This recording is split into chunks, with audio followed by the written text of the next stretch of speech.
CIA taught me to have a lot of discipline around certain behaviors and to worry less about other behaviors. So, for example, I'm very disciplined about sleep and I'm very disciplined about exercise because those are areas that have huge impact on your cognitive functions. But I'm less worried about diet.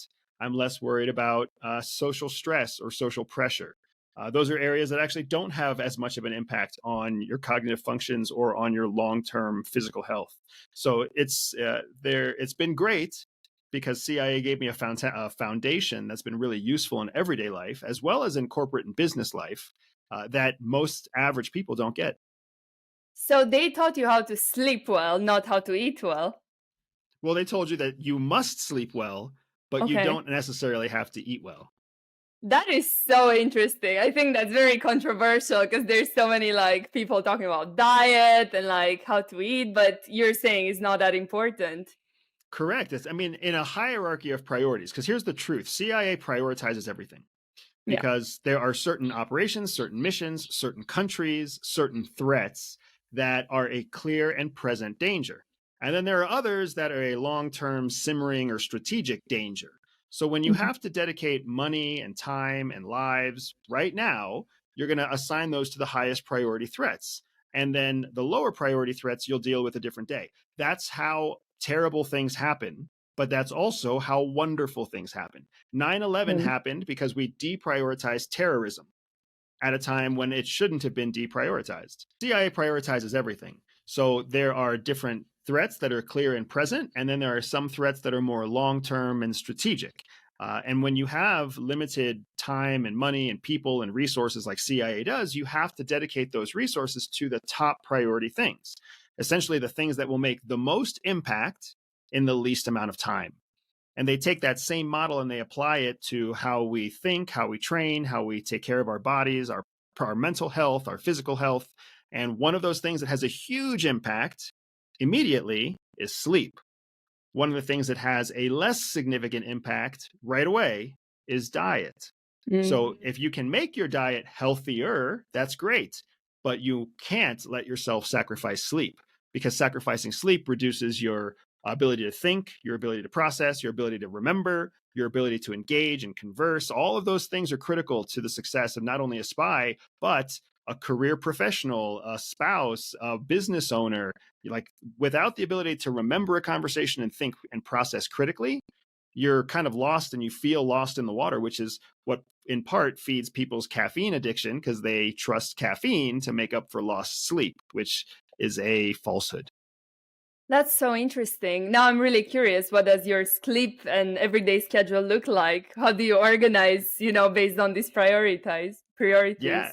Yeah, absolutely. So I prioritize sleep at the top of my list, meaning I give myself no less than a 6 to 8 hour window of sleep every day. That doesn't always mean that I get 6 hours minimum of sleep because sometimes, my children will wake up in the middle of the night. Sometimes I have a call late at night that turns my brain on and I'll have a hard time shutting my brain off. But I give myself those 8 hours of window in order to sleep. So sometimes that sleep is 7 hours, sometimes that sleep is 8 hours, sometimes it's 8.5 hours. I also do not wake up to an alarm. It's important to let your body decide when it wakes up so that you don't force yourself and you don't interrupt your circadian rhythm, which is something that unfortunately most people who work 9 to 5 don't. Either A, they don't have a choice, or B, they haven't created a lifestyle that allows them to wake up naturally. So they go to bed at midnight to a 5 a.m. alarm, when in fact what your body really wants is to wake up naturally on its own, to interrupt its own circadian rhythm when it comes to a natural completion. So for me, I get a full night's sleep. I do not wake myself up. I do not wake myself up with an alarm. I let myself wake up naturally.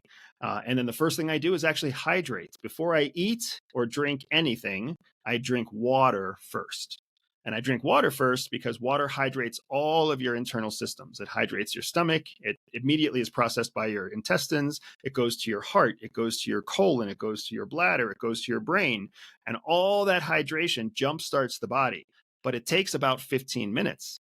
So for people who wake up and don't drink water, instead they drink caffeine or they drink coffee, the thing that is actually waking them up isn't the caffeine, it's the water in the coffee. But then what the caffeine is doing is immediately conflicting or uh, creating problems with their mental and their biological processes, which is why people poop after they drink caffeine, or why people get shaky after they drink caffeine, because the caffeine is messing with your body when the actual benefits that you're getting are really primarily from the water. So you can actually skip the coffee, skip the tea, cut straight to water, and get 80% of the same benefits that you're actually looking for. Do they teach you all of this as part of your training? They do. They teach you all of this because when you're an operator in the field, you don't have the luxuries of what we have here in America. You don't have fresh berries. You don't have fresh eggs. You don't have coffee. You don't have hot water. You don't even have clean water and all the places that you might operate. So instead, they have to create a process that you can follow every morning, no matter where you're deployed, whether you're in Africa, South America, Russia, China, Mongolia, Australia, Canada, France, anywhere you might be. You want to have some kind of consistent dietary, consistent morning process that you can rely on, and you can do Mm, it every day. that makes a lot of sense. I want to know a bit more about, how did you actually become a spy and what was like the recruitment and training process like? So I kind of became a spy a little bit accidentally. I was trying to get out of the US Air Force. I was a military officer and I was trying to leave the Air Force and go into doing something more humanitarian. I was actually trying to apply to the Peace Corps because what I really wanted in my life was like a hippie chick that was going to be my girlfriend and a tent where we could have sweet, sweet lovemaking sessions. And I wanted to save all the Nigerian like children and orphans from pain. Like that was my mission after I left the Air Force. But apparently, in the process of signing up for the Peace Corps, CIA found my application and tapped me on the shoulder and said, "Hey, if you think you'll like that kind of job, we've got a job that you might also be interested in." And that's how I ended up being picked up by CIA. Now, I still had to go through an interview process, just like you said. And that interview process is really less about an interview and more about a series of tests, psychological tests, memory tests, critical thinking tests. We also go through a series of role play or scenario based testing, which is when a panel of people say, "Hey, this is the situation. What do you do?" Or a specific person sits across the table from you and says, "Hey, we're going to do a role play.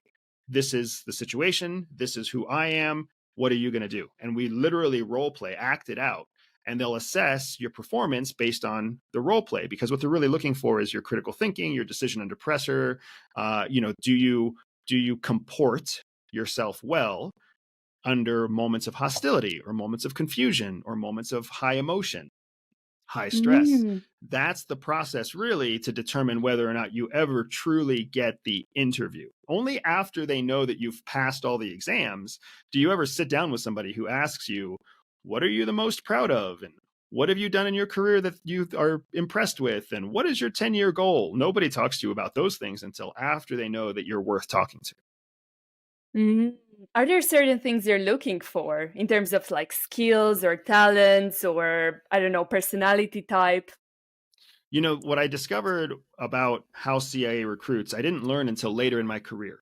When I was first recruited, I think I was just too excited to be someone who's potentially going to be a CIA officer. Like every time I flew to Washington, D.C., every time I got to sit in on the interview, even when I was strapped to the polygraph machine, I was excited. I was like, "Oh my gosh, like this is like the movies. I get to do this. Who gets to do this?" I was just excited. It wasn't until after I became a middle ranking officer that I discovered what we were actually looking for. And the way CIA works is like this: it's a large ecosystem, there's multiple specialties. I mean, of course, there's linguists, and of course, there's case officers, and of course, there's analysts, but there's also disguise specialists and mission planners and finance people and budget people. So there's a large contingent of very different types of skills. CIA has mastered its hiring process so that it knows what types of personality traits and personality types are going to be the most successful for the longest period of time in each of those career fields. Because if you think about it, nobody lasts longer than 7 to 10 years really anymore. So CIA needs to know before they spend $150,000 training you, they need to know that you're going to Wow. make it longer than 2 or 3 years, right? So there's a great deal of investment in psychological understanding and a great deal of investment in training. And also, Francesca, frankly, there's a lot of investment in brainwashing people who come in so that their ego and their values and their personal motivations are heavily tied to the job. So one of the main things that they're looking for when people come into CIA is actually a history of childhood trauma, because people who have childhood trauma are often seeking validation externally. So we become very loyal to the idea and opinions of others. Well, CIA knows how to shape that trauma to make you very loyal to CIA, to make you seek validation from CIA and your supervisors. And that's a great way of keeping people for a long period of time after you've put so much training and investment into them. That is extremely fascinating. I wouldn't have thought about this. That's so cool. What area of the CIA were you working in? So CIA has 4 primary different directorates. Those directorates are science and technology, analysis, logistics, and operations. Logistics is sometimes known as support. I was on the operations side. Specifically, I was part of the National Clandestine Service, what was known as the NCS, which sometimes is also called the Directorate of Operations. It kind of has 2 names at one time. And that's how I got into the world of clandestine field operations. And that was my specialty, was in collecting clandestine secrets from foreign adversaries that could be used to keep America safe.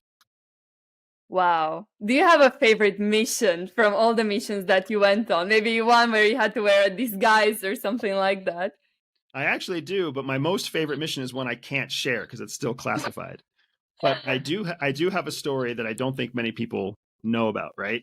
I had an opportunity to engage in an operation in Africa to support a democratic movement against a coup attempt that was actually carried out by a radio DJ. So if you can believe this, a radio DJ successfully executed a coup in a country in Africa. If anybody who's talented with Google can find this for themselves. And it was one of those operations where you sit back and you can't help but laugh. You can't help but laugh and be like, this is, who gets to do this? Who gets to travel to support democracy, to fight for freedom against a coup attempt that's being led by a disc jockey, right? That's the kind of stuff that nobody ever thinks about. Yes, there are all the counterterrorism operations, and there's the cool stuff that happens in the war zone, and there's all the very dangerous, sexy, mysterious stuff that you read about in spy books and watch on spy movies that happen all over the world. But never in a million years did I anticipate that I would be working in Africa against the DJ who was trying to destroy democracy. That's insane. And I think that speaks a lot about, I guess, some of the misconceptions or myths that Hollywood like promotes. What would you say, are the biggest myths and what's reality? The biggest myth in Hollywood about CIA officers is that we are born special. Like there's something special about us. Like we have some kind of superpower. We're so smart that we learn 5 languages. We're so gifted that we can, put on a disguise and speak with an accent and, fire any kind of gun under the sun. We know how to drive fast and shoot out the window, right? Those are things that are complete fabrications that are perpetuated by spy media. In reality, CIA officers are just very normal people. We are everyday people, but we are everyday people that have a specific skill that CIA thinks is needed at a specific moment. So, for example, I was just a brown guy who studied Chinese who was in the Air Force at a time when what CIA was looking for was brown people with a high security clearance that they could use against terrorists, right? In 2007. So that's how I became interesting. But 1999, when there was no war on terror, CIA was very interested in Caucasian men and Caucasian women that could be used to fight Russia in a Cold War that was extended, right? The Cold War that ended with the fall of the Berlin Wall was really still the war that continued until 2001. So it's always different. Even now, if you think about it, with the conflicts in Iran and the conflicts in the Middle East, who do you think CIA is interested in? People who would pass as Muslim. CIA wants women because women can live and work and operate in parts of Muslim countries where men aren't even allowed. Right? So Wow. that's the kind of when we had a war on terrorism in Afghanistan and Pakistan, all of a sudden the top language was Pashtun. When our primary threat was Russia, the top language was Russian. When our top threat becomes China, the top language in demand is going to be Chinese. So it's not that there's these gifted superheroes that CIA goes and finds. CIA goes and finds normal people that are good at something, and then CIA knows that because they're good at that one thing, they can be trained to be good at all the other things that they need to know. That's so interesting. Freedom! So fresh, so new. Freedom!